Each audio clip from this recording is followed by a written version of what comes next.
Good morning, students. This is Bhanu Pratap Singh. This is the second part of the introduction of applied mechanics. बेटा इस lecture में हम applied mechanics का जो दूसरा chapter है, मतलब जो दूसरा पार्ट है लेक्चर चैप्टर फर्स्ट का यानी इंट्रोडक्शन का जो दूसरा पार्ट है उसको हम कवर करेंगे। तो जैसा कि मैंने कहा था, इसमें हम कवर करने वाले हैं कि फंडामेंटल यूनिट्स क्या हैं, सप्लीमेंट्री यूनिट्स क्या हैं और कुछ बेसिक से यूनिट्स, कुछ टर्म्स के। तो बेटा जो फंडामेंटल यूनिट्स की बात हम कर रहे हैं तो मूल मात्रक कहते हैं। फंडामेंटल यूनिट्स टोटल 7 होते हैं। जैसे अगर मैं बात करूं, फर्स्ट पे लेंथ है, लंबाई है, और लंबाई का जो मात्रक होता है वो होता है बेटा मीटर, और सिंबल होता है इसका एम। इसके डायमेंशनल सिंबल की बात करूं तो डायमेंशनल सिंबल यानी कि बी में जो प्रतीक होते हैं वो होते हैं एल। दूसरा है किलोग्राम यानी कि मास, और मास का जो सिंबल होता है वो होता है बेटा स्मॉल एम, और इसको जो यूनिट होती है वो होती है किलोग्राम। अब किलोग्राम में हम रिप्रेजेंट करते हैं केजी से ही, तो जो डायमेंशनल हमारा सिंबल होता है वो होता है कैपिटल एम, जो यानी कि जो बीमी प्रतीक होता है वो कैपिटल एम होता है। उसी तरह से टाइम है, टी है सेकंड में। डायमेंशनल अगर पूछेंगे बीमी प्रतीक तो कैपिटल टी। टेम्परेचर यानी कि तापमान केल्विन में होता है ना। तो टेम्परेचर को केल्विन में हम देख लेते हैं। उसके बाद अगर हम बात करें ल्यूमिनस इंटेंसिटी की यानी ज्योति तीव्रता की, तो कैंडेला होता है मात्रक। क्वांटिटी ऑफ सब्सटेंस यानी कि क्या, किसकी बात कर रहा है, ये पदार्थ की मात्रा की बात कर रहा है, जो मोल में रिप्रेजेंट की जाती है MOLE होता है बेटा। और इलेक्ट्रिक करंट की बात करें तो एम्पियर में हो जाता है। तो कुछ बेसिक से फंडामेंटल यूनिट्स थे, टोटल 7। और इसके अलावा 2 सप्लीमेंट्री यूनिट होते हैं यानी कि जो पूरक मात्रक होते हैं। सप्लीमेंट्री यूनिट की बात करें तो 2 ही हैं। पहला रेडियन जिसका मात्रक होता है एंगल, और दूसरा स्टेरेडियन जिसका मात्रक होता है सॉलिड एंगल। यानी कि मैं कहूँ एंगल का जो मात्रक क्या है तो वो रेडियन होता है, और सॉलिड एंगल यानी घन कोण का मात्रक क्या होता है, स्टेरेडियन। ठीक है। तो अगर हमें एंगल से रेडियन में कन्वर्ट करना हो तो क्या कहते हैं, तो जब भी एंगल से कभी रेडियन में कन्वर्ट करना हो बेटा, तो किसी कोण को अगर रेडियन में बदलना हो तो π/180 से हम गुणा कर देते हैं, यानी कि π/180 है ना, तो वो रेडियन में कन्वर्ट हो जाता है। सिमिलरली उल्टा अगर रेडियन से एंगल में करना हो तो 180/π कर देते हैं रिवर्स में, तो वो हमारा रेडियन से एंगल में आ जाता है। इंपॉर्टेंट क्वेश्चन यहाँ से बन सकते हैं कि एंगल से रेडियन में बदलने के लिए क्या कर सकते हैं। और इम्पॉर्टेंट क्वेश्चन दूसरा बन सकता है कि फंडामेंटल यूनिट्स कितने हैं, तो 7 फंडामेंटल यूनिट्स हैं। डेफिनेटली आपको फंडामेंटल यूनिट्स यानी कि मूल मात्रक से आपको ये क्वेश्चन देखने को मिल जाएंगे बेस्ड ऑन द यूनिट्स। तो अगर हम आगे बढ़ें तो देखते हैं कि कुछ बेसिक से यूनिट्स। अब जैसे हम बात कर लें कि जो स्पीड यानी कि जो चाल होती है, जनरली हम वेलोसिटी या स्पीड को हम किस में रिप्रेजेंट करते हैं, तो बेटा हम कहते हैं मीटर प्रति सेकेंड में, है ना। तो कभी कभी तो चाल किलोमीटर प्रति घंटे में भी देती है। तो अगर हम मीटर पर सेकेंड से किलोमीटर पर हावर में हमें बदलना तो क्या करेंगे, तो मीटर को किलोमीटर में बदलना है। तो अगर छोटे यूनिट से बड़े यूनिट में जा रहे हैं तो भाग देंगे डेफिनेटली।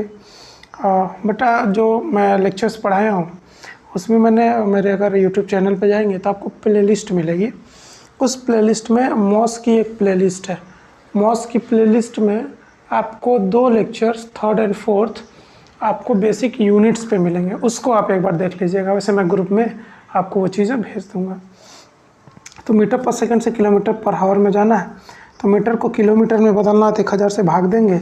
सेकंड से घंटे में जाना है, ये भी छोटे यूनिट से बड़े यूनिट में जा रहे हैं, तो हम क्या करेंगे, 1 घंटे में 3600 सेकंड यानी 3600 सेकंड्स, तो डिवाइड कर देंगे। तो डिवाइड अगर हमने किया तो देखा कि 3600/1000 होगा। क्यों, क्योंकि मीटर को किलोमीटर में तो डिवाइडेड यानी 1/1000, सेकेंड्स को हावर में तो डिवाइडेड 1/3600। तो ये जब ऊपर जाएगा और ये नीचे है यानी कि 3600/1000, तो ये कट के आएगा बेटा 18/5। यानी कि जब भी अभी हम मीटर पर सेकंड से किलोमीटर पर हावर में जाते हैं तो 18/5 से गुणा करते हैं। इसके रिवर्स में कि अगर हम किलोमीटर पर हावर से मीटर पर सेकंड में जाएंगे तो किससे गुणा करते हैं बेटा, तो 5/18 से गुणा करते हैं। एक क्वेश्चन यहाँ से भी आपका बन सकता है। तो नेक्स्ट देखते हैं कन्वर्जन क्या है। न्यूटन से हम न्यूटन प्रति मीटर स्क्वायर यानी न्यूटन पर मीटर स्क्वायर को हम क्या कहते हैं, न्यूटन पर मीटर स्क्वायर को बेटा हम पास्कल भी कहते हैं, दाब की यूनिट होती है। न्यूटन पर मीटर स्क्वायर से हम न्यूटन प्रति मिलीमीटर स्क्वायर में करें तो कितना होगा। तो न्यूटन तो फोर्स की यूनिट है, न्यूमरेटर यानी अंश में भी न्यूटन है, यहाँ भी न्यूटन है, तो कोई चेंजिंग नहीं होगी। लेकिन डिनोमिनेटर जब हम हर की बात करें तो मीटर स्क्वायर है और mm स्क्वायर चाहिए, तो बड़े यूनिट से छोटे में जाना है, तो यहाँ क्या करेंगे, नीचे में गुणा कर देंगे। यानी क्या हम करेंगे कि मीटर स्क्वायर से जब हम मिलीमीटर स्क्वायर में जाएंगे तो कितना, 1 मीटर में कितना 1000 mm, तो मीटर स्क्वायर यानी 10⁻³ यानी क्या हो जाएगा, ये 3 का स्क्वायर यानी 6। आप मेरे लेक्चर्स देख लीजिएगा अगर कोई डाउट हो तो। 10⁻6 mm स्क्वायर है ना। तो डिनोमिनेटर में 10⁻6 है, ऊपर गया है तो -6 हो जाएगा, यानी कि 1 न्यूटन पर मीटर स्क्वायर 10⁻⁻6 न्यूटन पर mm स्क्वायर ही होगा। कुछ कन्वर्जन हमें CGS सिस्टम से आते हैं, तो मैं पहले आपको कुछ सिस्टम्स बता दूं। जो यूनिट ऑफ फोर्स होती है वो होती है न्यूटन, लेकिन न्यूटन SI में होती है। अब तो बात आती है कि कितने तरह के मेजरमेंट्स हो सकते हैं, यूनिट्स हो सकते हैं। तो बेटा जो यूनिट्स यानी मात्रकों की जो प्रणाली है, यानी कि जो सिस्टम ऑफ यूनिट्स है, वो 3 तरह की है। सिस्टम ऑफ यूनिट्स वो 3 तरह की है। पहला सिस्टम आपका FPS है, फुल फॉर्म पूछ सकता है, फुट पाउंड एंड सेकेंड। दूसरा क्या है, CGS सेंटीमीटर ग्राम और सेकेंड। और तीसरा बेटा है आपका MKS मीटर किलोग्राम सेकेंड। यानी ये 3 चीज़ों को माप रहा है। जैसे कि FPS सिस्टम में यानी कि फुट पाउंड और सेकेंड में, और CGS सेंटीमीटर ग्राम और सेकेंड, और MKS यानी मीटर किलोग्राम और सेकेंड। मीटर किसकी यूनिट है बेटा, तो मीटर लेंथ की है, यानी कि ये लंबाई होगी, लेंथ,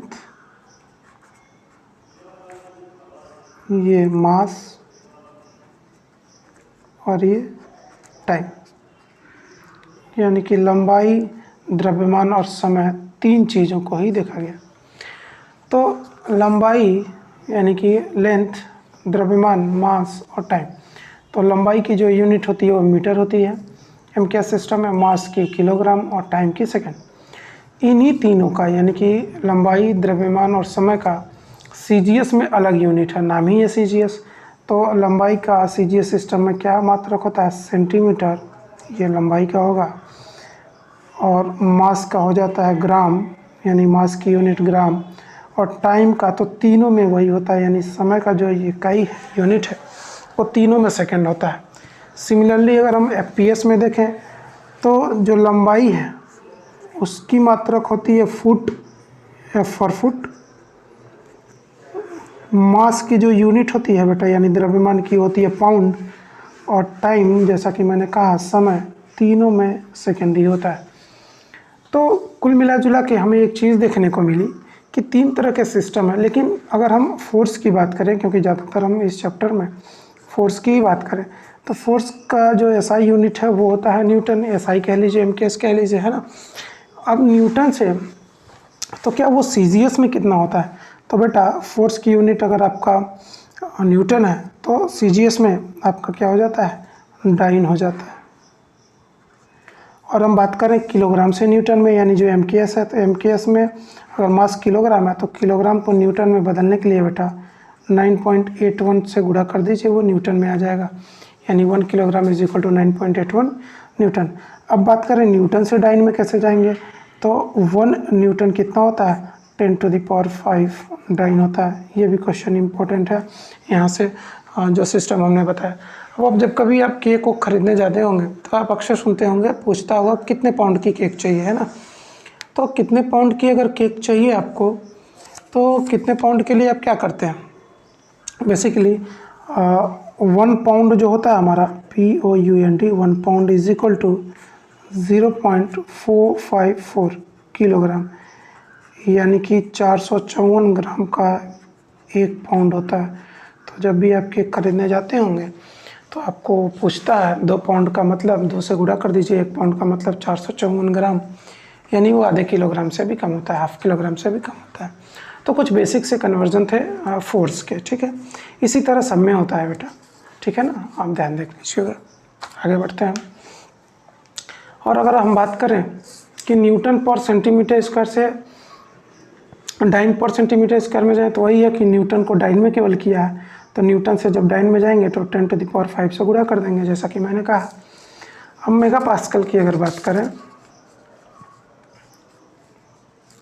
ठीक, हमने कहा मेगा पास्कल को न्यूटन पर मीटर स्क्वायर में करो, तो बेटा लेक्चर्स ज़रूर देख लीजिएगा। मेगा का मतलब क्या होता है 10⁶, 10⁶। जीगा का मतलब 10⁹, है ना। टेरा का मतलब 10⁻12, पेटा का मतलब 10⁻15, एक्सा का मतलब 10⁻18। ये पावर फैक्टर है। मैंने अपने लेक्चर्स में अगेन कह रहा हूँ, प्लेलिस्ट में जाइएगा, मैकेनिक्स ऑफ सॉलिड यानी मॉस का प्लेलिस्ट होगा, तीसरा चौथा लेक्चर यूनिट्स का है, वहाँ देख लीजिएगा। काफ़ी सारे क्वेश्चन आपके आसान हो जाएंगे। तो मेगा का मतलब जैसा कि मैंने कहा 10⁶, तो न्यूटन पर मीटर स्क्वायर यानी 10⁶ न्यूटन पर मीटर स्क्वायर। अब मैं कहूँ कि 10⁶ न्यूटन पर मीटर स्क्वायर को 10⁶ न्यूटन पर mm स्क्वायर में बदलिए, या सिंपली न्यूटन पर mm स्क्वायर में बदलिए, तो 10⁶ न्यूटन पर मीटर स्क्वायर है। पावर फैक्टर तो वही रहेगा, न्यूटन भी वही है। मीटर स्क्वायर से mm स्क्वायर में जाएंगे, 10⁶ से गुणा कर देंगे हर में, क्योंकि हर में ही है, और ये दोनों कैंसिल आउट हो जाएंगे, यानी जो आपका 1 मेगा पास्कल है वही न्यूटन पर mm स्क्वायर है। यानी कि सिंपली कह दूँ, अगर हम बात करें, यानी कि जो न्यूटन पर mm स्क्वायर है वही बेटा मेगा पास्कल है, ठीक है। सिमिलरली न्यूटन पर मीटर mm स्क्वायर से न्यूटन पर सेंटीमीटर स्क्वायर में जाना हो तो आप क्या करेंगे, mm स्क्वायर से सेंटीमीटर स्क्वायर में छोटे से बड़े में गए हैं तो क्या होगा, 10⁻⁻2 से गुणा होगा, ऊपर जाएगा +2, यानी कि न्यूटन पर जैसे छोटे यूनिट से बड़े यूनिट में जा रहे हैं, तो mm स्क्वायर से हम सेंटीमीटर स्क्वायर में गए तो 10⁻⁻4 होगा, सॉरी -2 होगा, क्योंकि 1 सेंटीमीटर में 10 mm होता है, 10 mm है। और अगर हम 1 सेंटीमीटर स्क्वायर की बात करें तो 10 का स्क्वायर यानी 100 mm स्क्वायर हो जाएगा। यानी कि मैं कहूँ कि 1 mm स्क्वायर कितना होगा, तो 1 mm स्क्वायर होगा 1/10⁻², डिनोमिनेटर में सेंटीमीटर स्क्वायर। तो mm स्क्वायर से सेंटीमीटर स्क्वायर में गए तो 1/10⁻² होगा, ऊपर जाएगा तो ये माइनस हो जाएगा, है ना। तो -10⁻⁻2 न्यूटन पर सेंटीमीटर स्क्वायर। तो इस तरह के कन्वर्जन आप कर सकते हैं, इजी है, कोई दिक्कत नहीं है ना बेटा। यानी कि 1 सेंटीमीटर में 10 mm है, तो 1 सेंटीमीटर स्क्वायर किए तो 10 का स्क्वायर करेंगे, mm का भी स्क्वायर करेंगे। तो अगर हम mm को यहीं रहने दें तो यानी कि कितना हो जाएगा, 1 mm स्क्वायर में 1/10⁻² सेंटीमीटर, ये 10⁻² ही है, डिनोमिनेटर में आ जाएगा। तो वही चीज़ें न्यूटन पर mm स्क्वायर से न्यूटन पर सेंटीमीटर स्क्वायर में बदलेंगे तो 10⁻⁻2 न्यूटन पर सेंटीमीटर स्क्वायर हो जाएगी, क्योंकि ये नीचे में है, ऊपर जाएगा तो माइनस हो जाएगा, ठीक है बेटा। चलिए, तो कुछ यूनिट्स थे जो हमें आपको बताने थे, और आगे देखते हैं क्या है। तो बल की स्थितियों की अगर हम बात करें नेक्स्ट, तो यानी कि कंडीशंस ऑफ फोर्सेस की बात कर रहे हैं, बलों की स्थितियों की बात कर रहे हैं। तो 2 तरह के हो सकते हैं। पहला, मान लेते हैं कि कोई ये फोर्स A इस डायरेक्शन में है और B भी इसी डायरेक्शन में है। इनका जो मैग्नीट्यूड है कुछ भी मान लीजिए 2 मीटर या फिर न्यूटन में। यानी अगर फोर्स का जो डायरेक्शन है और मैग्नीट्यूड है, यानी कि जो परिमाण है और दिशा है, आप देख सकते हैं दिशा भी सेम है और मैग्नीट्यूड यानी कि परिमाण भी सेम है।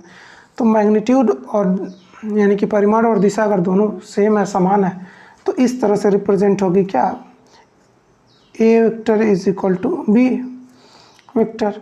लेकिन अगर मान लेते हैं कि परिमाण समान हो लेकिन जब दिशा विपरीत हो, जैसे कि इस केस में मैग्नीट्यूड तो सेम है 5 मीटर, लेकिन डायरेक्शन अपोजिट है, एक का डायरेक्शन इधर है, एक का डायरेक्शन इधर है, एक का डायरेक्शन इधर है, एक का डायरेक्शन इधर है, लेकिन मैग्नीट्यूड यानी कि परिमाण सबका सेम है 5522। तो वो हम मॉड्यूल में यानी कि मोड में रिप्रेजेंट होगी, मोड में vector A is equal to mode में वेक्टर बी। कुछ डेफिनेशंस यानी कुछ यूनिट्स और देख लेते हैं। जैसे घनत्व की बात कर रहे हैं, डेंसिटी की बात कर रहे हैं, तो डेंसिटी बेटा क्या होगी, घनत्व क्या होता है, एकांक आयतन का द्रव्यमान ही क्या कहलाता है, घनत्व कहलाता है। Mass per unit volume is called as density. तो घनत्व की सिंबल और रो से प्रदर्शित करते हैं, और घनत्व बराबर होता है द्रव्यमान बटा आयतन, यानी कि density is equal to mass by volume. और हम डेंसिटी की यूनिट की बात करें, इकाई की बात करें, तो इकाई यहीं से बनेगी, यानी कि मास की यूनिट किलोग्राम, एसआई में ही बात करेंगे बेटा, एमकेएस में ही। और जो वॉल्यूम है वो मीटर क्यूब, तो जो डेंसिटी है उसकी यूनिट आ जाती है kilogram per metre cube. CGS में अलग हो जाती है, डाइन पर सेंटीमीटर क्यूब होती है। और आपको पता है कि किलोग्राम से न्यूटन में कैसे आएंगे और न्यूटन से डाइन में कैसे आएंगे, क्योंकि अभी जस्ट मैंने बताया है ना। 1 kilogram is equal to 9.81 newton and 1 dyne is equal to 1 newton is equal to 10⁵ dyne. अब आते हैं आपेक्षिक आयतन की बात करें, यानी कि स्पेसिफिक वॉल्यूम, इसको स्मॉल v से रिप्रेजेंट करते हैं। स्पेसिफिक वॉल्यूम क्या होता है, it is reverse of density, यानी कि वॉल्यूम पर यूनिट मास। तो वॉल्यूम की यूनिट मीटर क्यूब, मास की यानी कि आयतन बटा द्रव्यमान। तो आयतन बटा द्रव्यमान, आयतन की जो यूनिट है वो मीटर क्यूब, द्रव्यमान का किलोग्राम। यहाँ पे सब हम एमकेएस सिस्टम की बात कर रहे हैं। तो जो स्पेसिफिक वॉल्यूम यानी कि अपेक्षिक आयतन है वो हो जाता है metre cube per kilogram. Question पूछ सकता है कि स्पेसिफिक वॉल्यूम और डेंसिटी में क्या संबंध है, तो बेटा एक दूसरे के रेसिप्रोकल हैं, व्युत्क्रमानुपाती हैं। यानी कि जो स्पेसिफिक वॉल्यूम है वो क्या हो जाता है 1 डेंसिटी। आप देख सकते हैं डेंसिटी की unit kilogram per metre cube, जबकि स्पेसिफिक वॉल्यूम की मीटर क्यूब पर किलोग्राम। यानी कि specific volume is equal to 1 density, यानी कि अपेक्षिक आयतन बराबर 1 बटा घनत्व या रेसिप्रोकल ऑफ डेंसिटी। ठीक है बेटा, आप कुछ फोर्स के डेफिनेशन की अगर हम बात करें, यानी कि जो बल है उसकी बात करें, तो बल क्या है, what is force? It is an external factor which tries to move a body in rest or stop a body in motion. बल वह बाह्य कारक है जो किसी गतिमान वस्तु को विरामावस्था में या किसी विरामावस्था को गतिमान अवस्था में, किसी वस्तु के विरामावस्था की स्थिति को गतिमान में ला सकता है या लाने का प्रयत्न करता है। क्या कहलाएगा? बल कहलाएगा। It is directly proportional to the acceleration. अब कह रहा है कि जो बल है यानी कि जो फोर्स है वो त्वरण के समानुपाती होता है, यानी F is directly proportional to A। और जब डायरेक्टली प्रोपोर्शनल यानी समानुपाती का चिन्ह हटाएंगे और इक्वल का यानी बराबर का चिन्ह लगाएंगे तो आता है F बराबर m इंटू A, यानी कि मास गुणे एक्सीलरेशन, है ना। तो बल बराबर, बल किसके समानुपाती होता है? त्वरण के, है ना। कह रहा है इसकी इकाई जो होती है इट्स यूनिट इज, या एसआई यूनिट क्या होती है? न्यूटन होती है, जैसा कि मैंने अभी बताया। और सीजीएस में डाइन होता है, एफपीएस में पाउंड होता है। 3 तरह के सिस्टम है। ये 2 तरह के हो सकते हैं, या तो वो एक्सटर्नल फोर्स हो या तो वो इंटरनल फोर्स हो, मतलब या तो वो बाह्य बल हो या तो वो आंतरिक बल हो, है ना। तो यहाँ से भी हमने बताया था मास किलोग्राम में यूनिट अगर चेक करें, एक्सीलरेशन क्या होगा? मीटर प्रति सेकेंड स्क्वायर। और हमने कहा था kilogram metre per second square को हम क्या कहते हैं? इसी को बेटा हम न्यूटन कहते हैं। तो जो फोर्स की यूनिट है वो क्या हो जाती है? न्यूटन हो जाती है।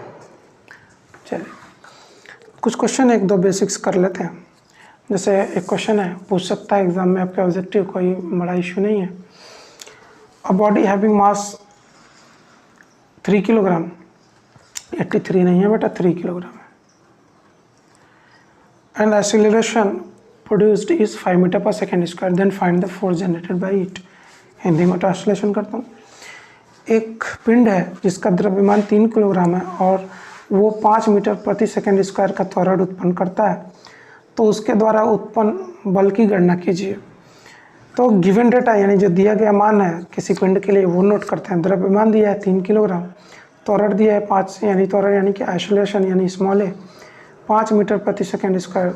तो बल पूछा है, अभी हमने बताया कि बल किसके समानुपाती होता है? त्वरण के, यानी F is equal to m into a. बल बराबर क्या? द्रव्यमान गुणे त्वरण।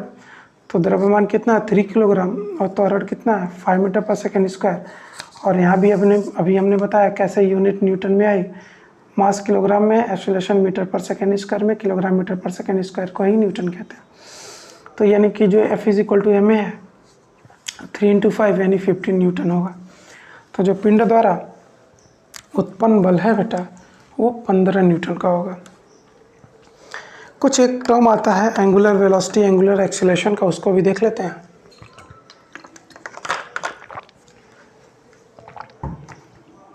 यानी कि कोणीय वेग की एंगुलर वेलोसिटी क्या है? The rate of change of angular displacement is known as angular velocity.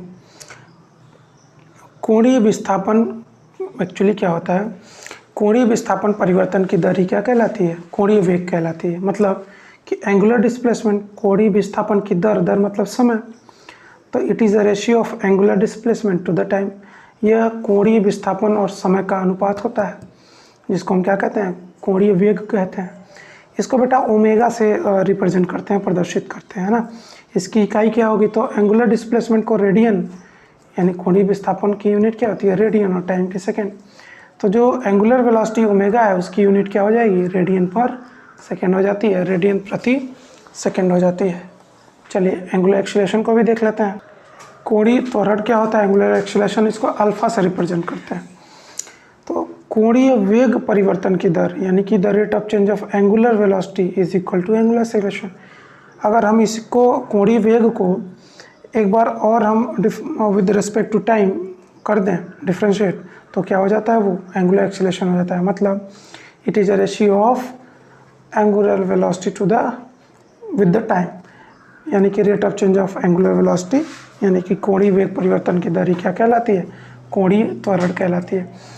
कोणीय वेग की यूनिट रेडियन पर सेकेंड होती है, और एक ये बेटा जो कोणीय वेग परिवर्तन की दर है रेडियन पर सेकेंड है, और टाइम भी आपका सेकेंड में है, तो क्या हो जाएगा? रेडियन पर सेकेंड स्क्वायर होगा ये, है ना। तो जो कोणीय वेग परिवर्तन की दर यानी कि जो कोणीय त्वरण है उसको हम क्या, इसकी यूनिट क्या होती है? रेडियन पर सेकेंड स्क्वायर। एक क्वेश्चन और कर लेते हैं, फिर उसके बाद हम आपका ये लेक्चर समाप्त कर देंगे। यूनिट 1 बेसिक है, इंट्रोडक्शन ही था। क्वेश्चन देखते हैं। क्वेश्चन कह रहा है A man of weight 69 kg is to be lifted by a lift of acceleration 15 meter per second square. Find the force required to lift the man by the lift. एक आदमी है जिसका भार 69 किलोग्राम है और उसे एक लिफ्ट द्वारा उठाया जाता है जिसका त्वरण यानी कि लिफ्ट का त्वरण 15 मीटर प्रति सेकेंड स्क्वायर है।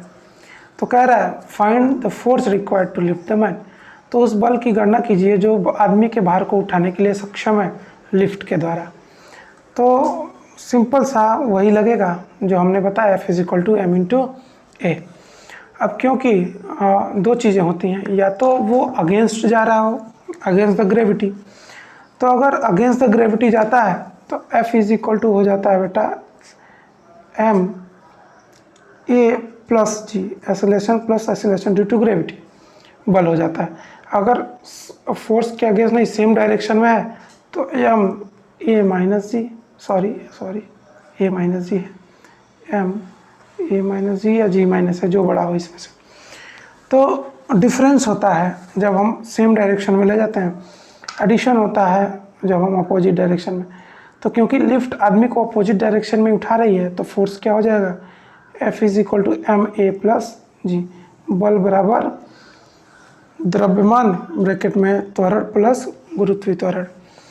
तो मास दिया है 69 किलोग्राम, एक्सीलरेशन दिया है 15 मीटर पर सेकेंड स्क्वायर, जी हम ले लेंगे approx 10 metre per second square या 9.81 ले लीजिए। तो हम जानते हैं क्या होता है जब अगेंस्ट में जाते हैं तो क्या हो जाता है? F = m a + g। मास 69 है, एक्सीलरेशन 15 है, एक्सीलरेशन ड्यू टू ग्रेविटी यानी गुरुत्वीय त्वरण 10 है, त्वरण 15 है, द्रव्यमान 69 है। तो बल कितना आ जाएगा? 1725 न्यूटन लिफ्ट के द्वारा लगाया गया बल होगा जो आदमी को यानी 69 किलोग्राम के आदमी को उठाने के लिए सक्षम होगा, कैपेबल होगा। ठीक है ना। तो ये आपका बेसिक था यूनिट 1 का दूसरा पार्ट, जिसमें हमने देखा फंडामेंटल यूनिट, डेराइव्ड यूनिट्स, 3 तरह के सिस्टम CGS, FPS, MKS और SI भी। तो SI इंटरनेशनल स्टैंडर्ड है जिसको हम फॉलो करते हैं सारी बुकों में, सेंट्रलाइज वही है, ऑल ओवर द वर्ल्ड वही हम यूनिट्स को फॉलो करते हैं। अपने समझने के लिए हम CGS, FPS या MK सिस्टम्स को लगाते हैं, लागू करते हैं। हमने कुछ सप्लीमेंट्री यूनिट भी देखे, जैसे प्लेन एंगल यानी समतल कोण जिसकी इकाई रेडियन होती है, सॉलिड एंगल यानी कि घन कोण या ठोस कोण जिसकी इकाई क्या होती है, स्टेरेडियन होती है। और कुछ बेसिक से टर्म्स देखे, जैसे मोमेंटम की नहीं देखा हमने, फोर्स देखा और हमने वर्क, ये सारी चीज़ें जो बेसिक सी हैं बेटा। जैसे अगर हम बात करें फोर्स की यूनिट, तो कुछ यूनिट्स अगर आप देखना चाहें तो मैं आपको दिखा दूं। तो बेटा ये क्वेश्चन था हमारा जिसको हमने देखा, जब हम टुवर्ड्स द ग्रेविटी जाते हैं तो क्या होगा, सेम डायरेक्शन है तो A-G, अगर अपोजिट है तो A+G। और हमने देखा कि मास दिया था, एक्सेलरेशन दिया था, तो मास 69, एक्सेलरेशन 15, तो F = ma+g, क्योंकि अगेंस्ट जा रहा है, लिफ्ट उठा रहा है, तो मास 69 है यानी द्रव्यमान 69 है, त्वरण 15 मीटर पर सेकेंड स्क्वायर, और गुरुत्वीय त्वरण 10 ले लें या 9.81 ले लें तो फोर्स कितना आ जाता है, 1725 न्यूटन। और अगर हम बात करें कि कुछ बेसिक से यूनिट्स की, तो इसमें बेसिक्स का ही चैप्टर था जो आपके सिलेबस में था, उतना मैंने बता दिया। और अगर अब हमें कुछ और भी यूनिट्स जानने हो, जैसे कि अगर मैं बात करूं बेटा कि बल की, तो बल हमने देख लिया, यानी मोमेंटम की बात करूं, संवेग की हमने हर चीज़ अपने उस लेक्चर में कराई है, इसीलिए नहीं मैं करा रहा था। फिर भी मोमेंटम क्या होता है, किलोग्राम मीटर पर सेकेंड होता है।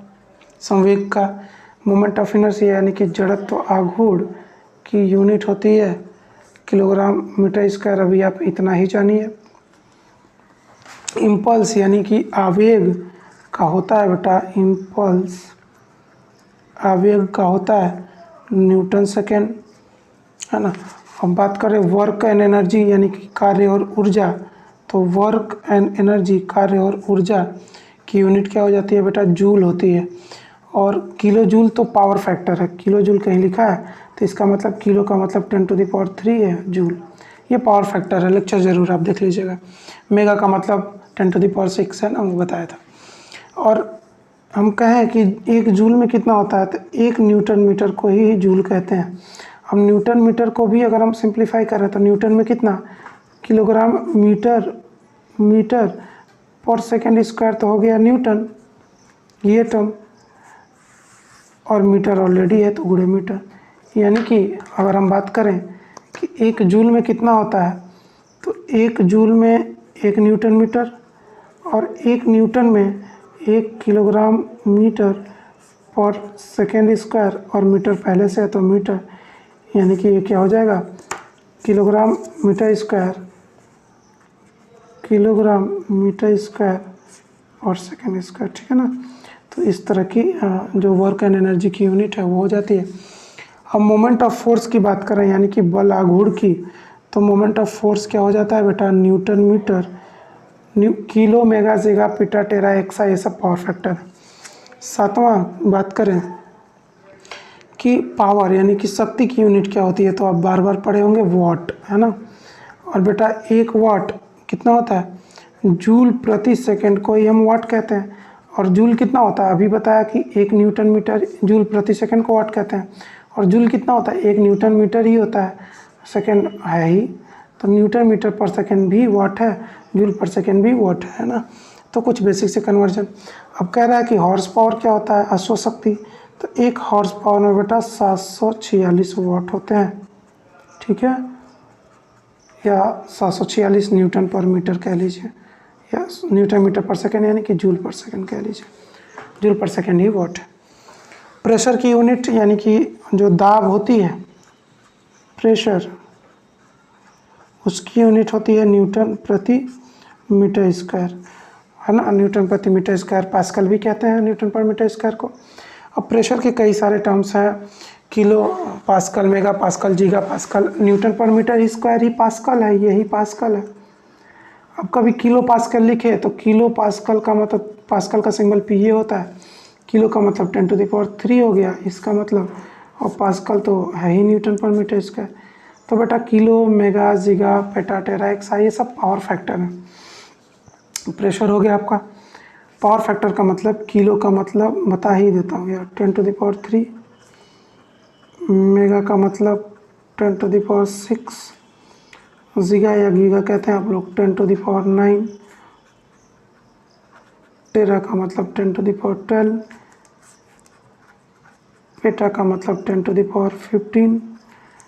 एक्सा का मतलब 10⁻18। ये सब इस तरह की चीज़ें माइनस में भी जाती हैं, है ना। मिली, माइक्रो, है ना, नैनो, पिको, फेमटो, एटो, ये सब माइनस में भी होता है। जैसे प्लस में हो वैसे माइनस में। तो प्रेशर होता है। अब बात करें एक वायुमंडलीय दाब की, एटमॉस्फेरिक प्रेशर की, तो एक एटमॉस्फेरिक प्रेशर होता कितना है बेटा, उस चीज़ को थोड़ा हम समझ लें। तो एक वायुमंडलीय दाब यानी कि 1 एटमॉस्फेरिक प्रेशर 1.01325 इंटू 10⁵ न्यूटन पर मीटर स्क्वायर के, जो 1 ATM होता है एक वायुमंडलीय दाब।